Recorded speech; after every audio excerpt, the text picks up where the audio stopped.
Jacob and Maya are up next. Jacob is an engagement and participation coordinator at YMCA Right Here project.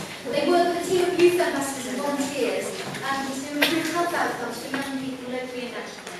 Hands together for two lovely people.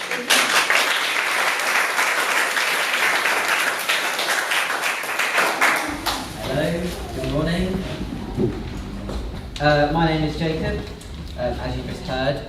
Maya and I are from YMCA Right Here. We've been around for about 8 years, working mainly in Brighton and Hove, but across Sussex as well. And we are a youth-led health and wellbeing project, and that youth-led part is central to everything that we do. Anyone who works with us at any point knows that young people drive the work that we do, make the decisions and deliver the work too, and that includes Maya, and she's going to talk to you a little bit about some of the exciting stuff that we're working on at the moment. So 10 minutes is such a short space of time, and as a health and wellbeing project, it's such a broad area to work in. We end up doing all kinds of different things, and no 2 days are the same. So we've cherry-picked a couple of things that are coming up over the next couple of months that we're really excited about and we wanted to share with you.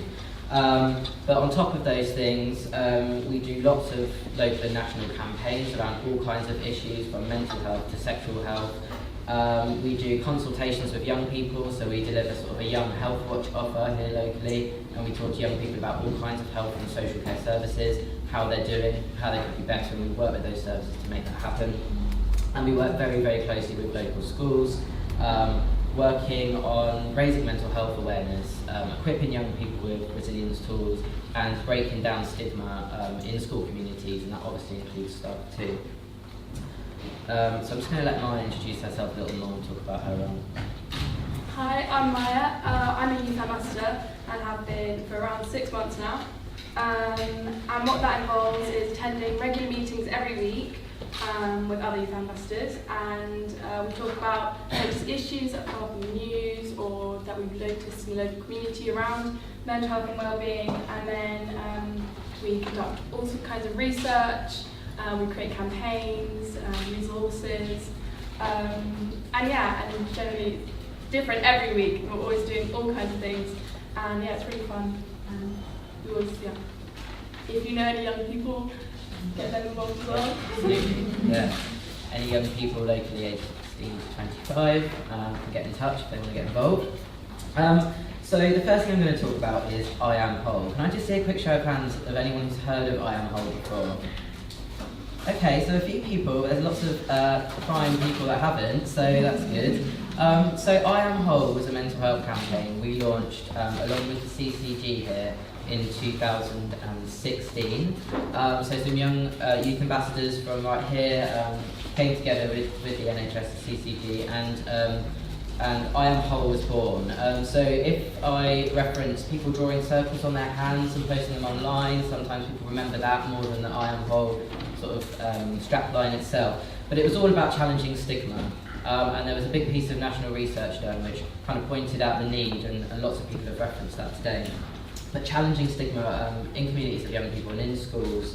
And that campaign really blew up. It was international. There was a lot of engagement. We had all sorts of celebrities, sort of like Ed Sheeran and James Corden and people like that getting involved, which we didn't anticipate. So it was very exciting, and we thought we need to run with this and make it bigger. So we're now coming into our 3rd year, and World Mental Health Day is the biggest date in the diary. So that's on the 10th of October, I believe. I'm going to let Maya tell you a little bit about our plans for this year, and maybe you can start thinking about how you might get involved yourself or with the organisations you're working in.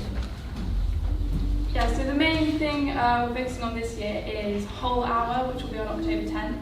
And what this is encouraging people to take an hour out of their day to do whatever they want, as long as it's positive and going to help their mental health and well-being, whether it's reading or doing yoga.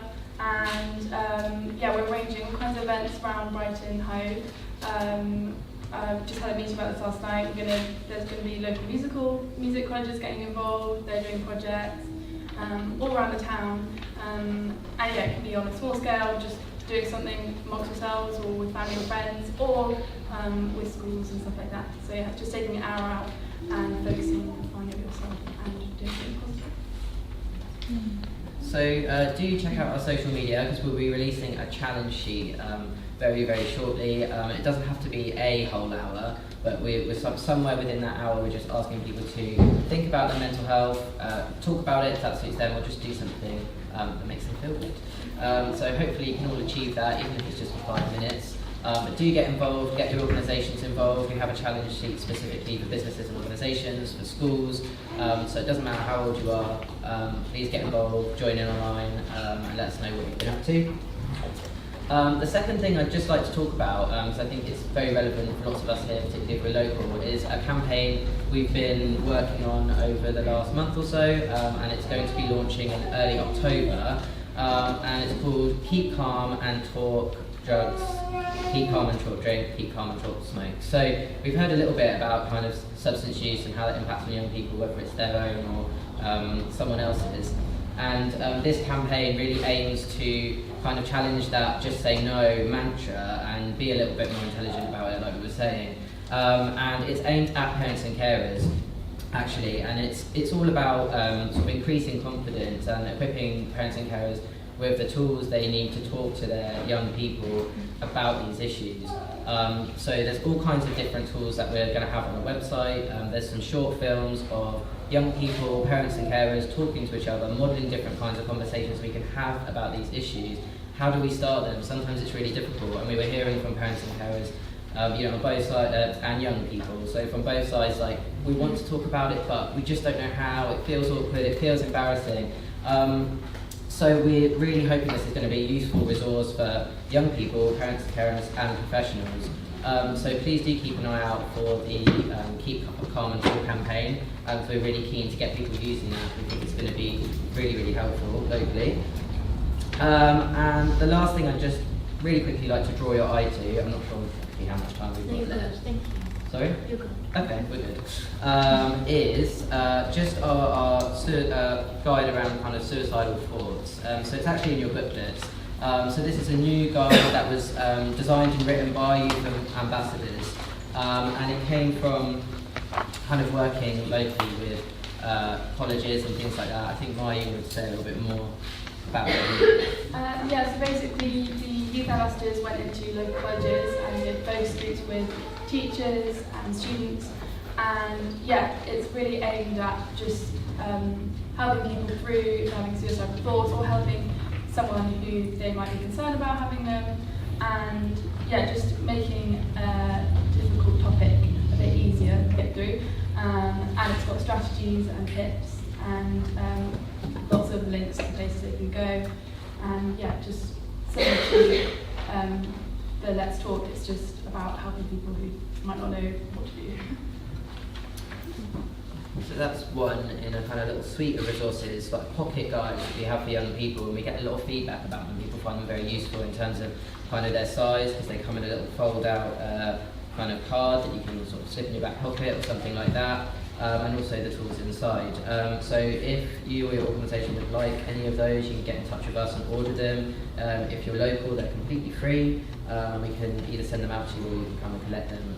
And we've got others around self-harm, and we've kind of got a more general one just about kind of what can I do about, and it's all about kind of, it could be about substances, mental health, all kinds of different things. So let us know if you'd like us to hook you up with some of those. So just before we finish, in true Right Here style, I did want to make sure that we really heard a little bit more from a young person. So I'm going to put Maya on the spot a little bit, and I just kind of wanted to ask Maya, kind of asked earlier, what the top sort of 3 issues that she thinks we should be talking about more when thinking about young people's mental health. So I've just given you a chance to think about that, and I'll let you answer. So for me personally, I think one of the main things is funding. My dad's actually a counsellor, so I'm always hearing coming in and complaining a little bit, but not all the time. So yeah, one thing is funding. Obviously mental health is a huge issue and everyone struggles at some point in their lives. And so it would be lovely to see more attention and more money brought to it. And then another thing is just talking about it, really being open, whether it's small amongst families or on larger scales in schools and with the government. And then finally is time. I think waiting times really need to be shortened a lot. And yeah, just really like pushing more people to talk about it and getting it a lot more efficient, I guess. So I'm going to open up some questions. We'd really love some questions because we've only been able to touch sort of tip of the iceberg around what we do. But we also do have an online directory, which is lots of local services for young people called where to go for.co.uk. Really encourage you to use that in your practice if you're thinking with a young person about different places they might go. Got all kinds of support and social activities as well. We also have a national directory. So if you're a mental health service and you're going to list yourself for free on a sort of peer-reviewed national directory of mental health services, then visit finditgig.com, sign yourself up. Like I said, it's completely free. We've got great resources on there too, blogs that are written by young people, and it's being used more and more across the country for young people to connect and support. So I'll leave you with that, and like I said, I hope you have some time for questions. You do, yeah, thank you. Great. Take the person in the red jump. Hi, do you only support young people in Brighton and Hove, or do you do East Sussex? At the moment, we're sort of commissioned to work. Most of our stuff is commissioned within the Brighton and Hove area. So yes, the short answer is yes, although lots of our resources and things can be used outside that area too. I was just wondering about the keep calm. Including self-harm in that as a conversation between parents and children? Yeah, I mean, I think it's certainly a conversation that should be encouraged, and our self-harm pocket guides, we hope, are a tool that parents can use as well. So this particular piece of work is quite sort of sharply focused on drink, drugs and smoke, but on our website and through our resources, we've already kind of addressed that. I hope we've already kind of addressed that a fair bit.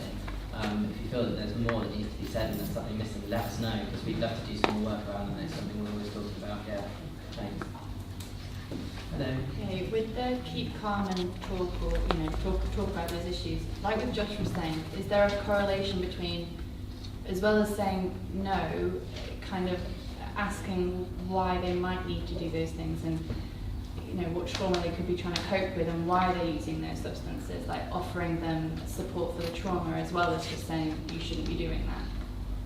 Yeah, I think that the sort of conversations that this campaign hopes to encourage are those very first conversations about, is this something you've thought about, is it maybe something you've tried, do you have any questions, but around kind of delving into more about the whys and things like that, I think that's something that certainly parents have been doing in our short clips. So we've asked a whole range of young people and parents to try and have those conversations for the first time, with a camera there as well, so that was quite difficult for them, but there was some amazing conversations that we managed to capture, and some of that really came through in those, so I encourage you to have a look, because when asked, you'll find that actually, when encouraged to get that curiosity and reflect a little bit more, young people do begin to identify that, and it can be really, really helpful.